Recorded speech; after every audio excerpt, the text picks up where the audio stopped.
ایک شخص نے حضور سے کہا کہ حضور مجھے کوئی وصیت کیجئے۔ حضور نے اسے ارشاد فرمایا کہ تو غصہ نہ کیا کر۔ اس نے پھر کہا مجھے وصیت کیجئے، تو آقا کریم نے پھر فرمایا غصہ نہ کیجئے۔ اس نے پھر کہا، یہ بات ایک بار نہیں، اس نے کئی بار حضور سے پوچھی۔ وہ کوئی اور وصیت طلب کرنا چاہ رہا تھا کہ یہ تو ٹھیک ہے، کچھ اور وصیت بھی کیجئے۔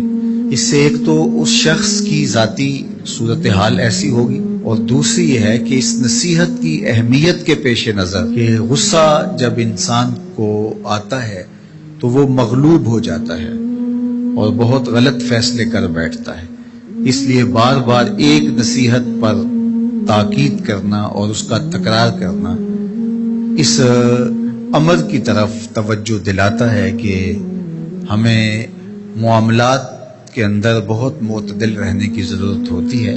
جو شخص غصے کو نافذ کرنے کی طاقت رکھتا ہے، ایک تو ہوتا ہے کہ بندہ غصے سے خود اپنے آپ کو بے چین کرے گا، لیکن اپنے غصے کو نافذ نہیں کر سکتا، غصہ نکال نہیں سکتا، خود پیچ و تاب کھائے گا۔ لیکن یہ وہ شخص ہے جو غصے کو نافذ کر سکتا تھا، اس کے پاس طاقت تھی، لیکن اس نے اس کے باوجود غصے کو ضبط کیا۔ حضور علیہ السلام نے ارشاد فرمایا، قیامت کے دن اللہ تعالیٰ لوگوں کے سامنے اسے بلائے گا تو اللہ تعالیٰ اسے اختیار دے گا کہ جنت کی حوروں میں سے جس کے ساتھ تم نکاح کرنا چاہتے ہو، جس کے ساتھ تم رہنا چاہتے ہو، تمہیں اس کا اختیار دیا گیا ہے، اس لیے کہ تم نے اپنے غصے کو ضبط کیا، اس کو نافذ کرنے کی طاقت کے باوجود۔ اور ایک روایت حضرت سلیمان بن سرد رضی اللہ تعالی عنہ سے مروی ہے، کہتے ہیں کنت جالسا مع النبی صلی اللہ علیہ وآلہ وسلم، میں حضور علیہ السلام کی مجلس میں بیٹھا ہوا تھا۔ دو لوگ تھے، وہ آپس میں الجھ رہے تھے۔ ان میں سے ایک شخص کا چہرہ غصے سے سرخ ہو گیا، رگیں پھولی ہوئی تھی، اور ایک دوسرے کے لیے سب و شتم کا ماحول پیدا ہو گیا تھا۔ اللہ کے رسول صلی اللہ علیہ وآلہ وسلم نے ارشاد فرمایا، میں ایسا کلمہ جانتا ہوں کہ اگر یہ کلمہ پڑھ لیں تو ان کا یہ غصہ زائل ہو جائے گا، ان کی جو کیفیت ختم ہو جائے گی۔ اور وہ کیا ہے؟ اعوذ باللہ من الشیطان الرجیم۔ یہ پڑھ لیں تو جو ان کے اندر ہے وہ چلا جائے گا۔ تو لوگوں نے اس شخص کو کہا جس کی رگیں پھولی ہوئی تھی اور غصے سے اس کا چہرہ سرخ ہوا جا رہا تھا کہ تعوذ پڑھو، اعوذ باللہ من الشیطان الرجیم پڑھو۔ اور یہ اللہ تعالیٰ نے قرآن مجید میں ارشاد فرمایا ہے کہ جب غصے سے انسان بے قابو ہو جائے تو اس کو چاہیے کہ وہ اپنے غصے سے باہر نکلنے کے لیے تعوذ پڑھے۔ ایک روایت میں ہے اللہ کے محبوب نے ارشاد فرمایا، تم میں سے اگر کوئی شخص غصے میں آئے تو وہ خاموش ہو جائے، تو خاموشی سے غصے کا لیول نیچے آنا شروع ہو جائے گا۔ اور ایک روایت میں ارشاد فرمایا، جب تم میں سے کوئی شخص غصے میں ہو تو وہ کھڑا ہوا ہو تو وہ بیٹھ جائے، اور اگر اس کا غصہ اس سے زائل ہو گیا تو ٹھیک، ورنہ لیٹ جائے۔ یعنی اگر وہ کھڑا ہو تو بیٹھ جائے، اور اگر بیٹھنے کے باوجود بھی غصہ ختم نہیں ہونے پا رہا تو لیٹ جائے، خاموش ہو جائے، تعوذ پڑھے اور بیٹھ جائے یا پھر لیٹ جائے۔ تو یہ چار صورتیں غصے کو کم کر دیتے ہیں۔ تو غصے کو نافذ کرنے کی بجائے کوشش کرنی چاہیے کہ غصہ جو ہے وہ فروغ ہو جائے، کیونکہ غصے میں انسان ایسے امور کر لیتا ہے کہ بعد میں اس کو سخت پچھتاوا ہوتا ہے۔ اگر کسی شخص کے ساتھ قرآن مجید نہیں ہے، قرآن مجید کے 2 رکوع 4 رکوع آدھا پارہ اگر کسی زندگی میں روزانہ کی بنیاد پہ نہیں ہے تو اس کی زندگی کا نور اس سے روٹ گیا ہے۔ گر تو می خواہی مسلمان زیستن نیست ممکن جز بقرآن زیستن، اگر تو مسلمان بن کے جینا چاہتا ہے تو قرآن کے بغیر ایک لمحہ بھی نہیں جی سکتا۔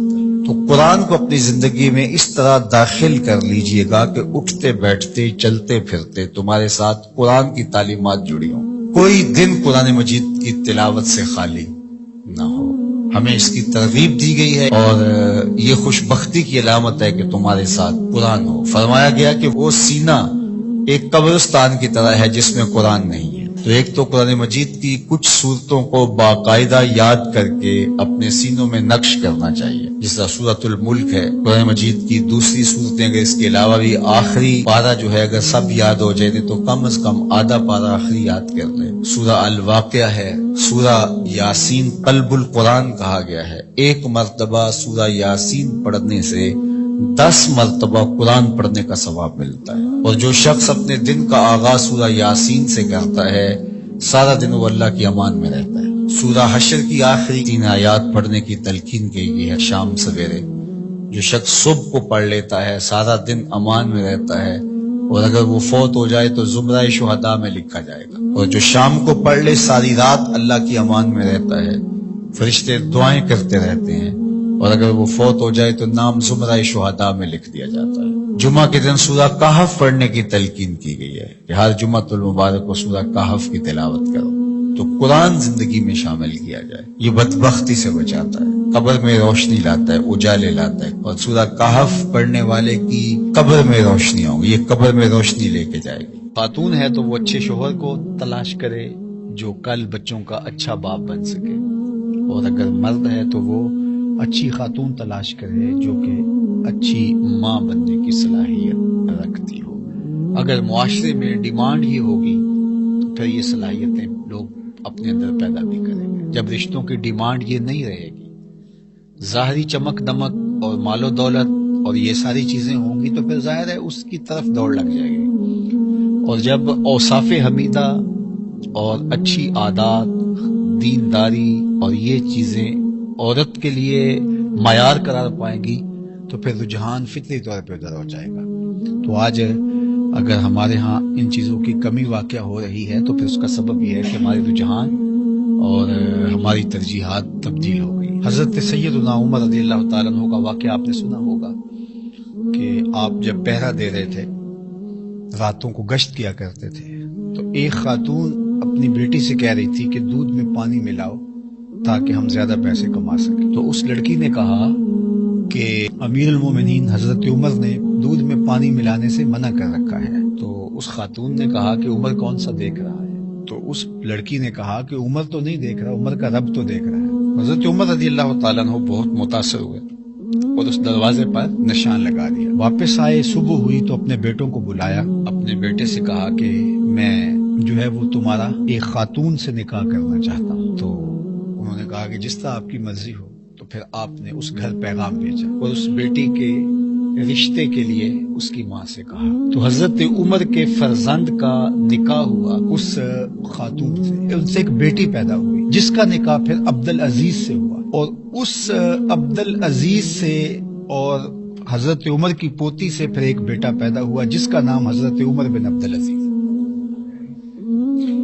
تو اچھی مائیں اچھی قوم دے سکتی ہیں، تو اچھی ماں کا انتخاب اس وصف پر آپ نے اپنے بیٹے کا نکاح کر دیا کہ یہ کس قدر اللہ سے خشیت اور اللہ سے خوف رکھنے والی خاتون ہے۔ حضور نے ارشاد فرمایا کہ نکاح کیا جاتا ہے 4 چیزوں کی وجہ سے، لمالہا، لجمالہا، لحسبہا۔ کسی کے مال کی وجہ سے نکاح کیا جاتا ہے، حسب و نسب کی وجہ سے نکاح کیا جاتا ہے، اسی طرح جو ہے وہ حسن کی وجہ سے نکاح کیا جاتا ہے۔ پھر فرمایا کہ جو ہے وہ دین کی وجہ سے نکاح کرنے کی پھر تلقین ارشاد فرمائی، اور دین سے مراد وہ خوبیاں ہیں جو دین ہمیں بتاتا ہے، وہ جہاں پائی جائیں۔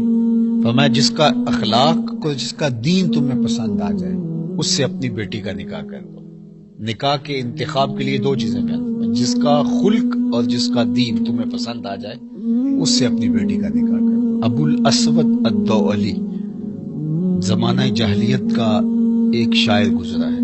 ایک دن وہ اپنے بیٹوں سے کہنے لگا کہ میں تمہارے پیدا ہونے سے پہلے بھی اور تمہارے پیدا ہونے کے بعد بھی تمہارے اوپر بڑے احسانات کیے۔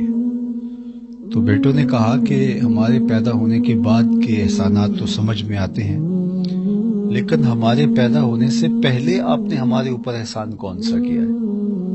تو ابو الاسود الدؤلی کہنے لگا اپنے بیٹوں کو، اپنی اولاد کو، کہ میں ایک شاعر ہوں اور شاعر کی طبع کے اندر جو حسن پسندی ہے تو بیوی کے انتخاب کے لیے اس کی اول ترجیح یہی ہونی چاہیے تھی، لیکن میں جب اپنی بیوی کی تلاش میں نکلا تو میں اس خیال سے تلاش کیا کہ جو میرے بچوں کی بہتر ماں بن سکے، تو میں نے اپنے جذبات کی قربانی دے کر تمہارے لیے اچھی ماں تلاش کی، اپنے لیے اچھی بیوی تلاش کرنے کی نسبت۔